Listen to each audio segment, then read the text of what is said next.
Alright, so this is my week 12 reflection, and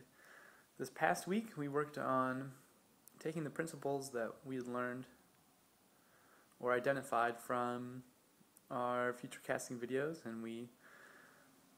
sorted those as a class and began to map out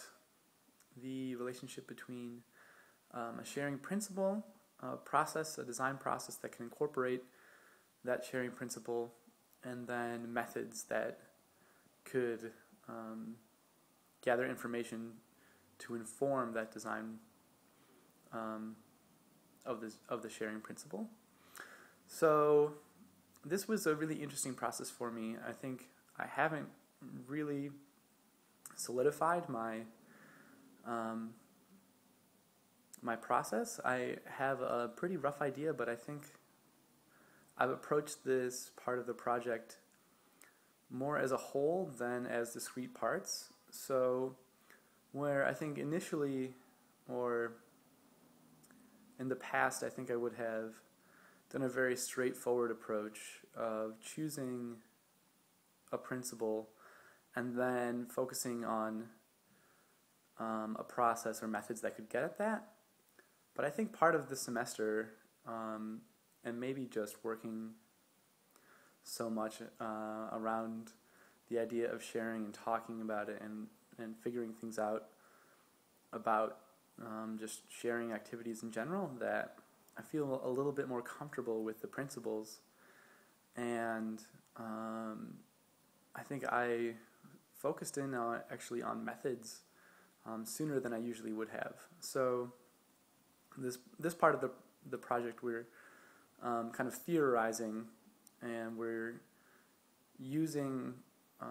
diagrams and visual models to support our theory. So I actually have not come up with like a concrete representation of my principle or my process. And I think as I've reflected on it, I thought that it was really important to capture the fact that designing for sharing is kind of inherently hard to represent in a static form, that it's such a dynamic process involving so many different people and so many different kind of wants and needs and expectations, and that over time, if people are creating something together in a group, that there might be specifically identified roles and responsibilities from the outset, but that those roles and responsibilities can be fluid, and different people will have different levels of responsibility throughout the process and different levels of contribution throughout the process. So I think maybe that's why I moved towards my method first. And as I've reflected on, the steps that I've taken in the third phase of this project, it seems like perhaps the biggest thing that I've taken away is the fact that designing for sharing kind of requires a different sort of visual model than I'm used to seeing used to display design process, in that I don't think I've ever seen a dynamic or interactive model of a design process. They're usually, more frequently anyways, they're usually cyclical, and they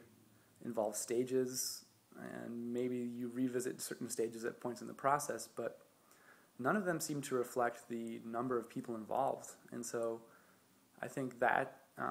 is making it a really interesting thing to consider in developing these process models that are focused on sharing, and that they can be very complex, but then how can they still be useful in helping people understand a design process that inherently involves sharing. So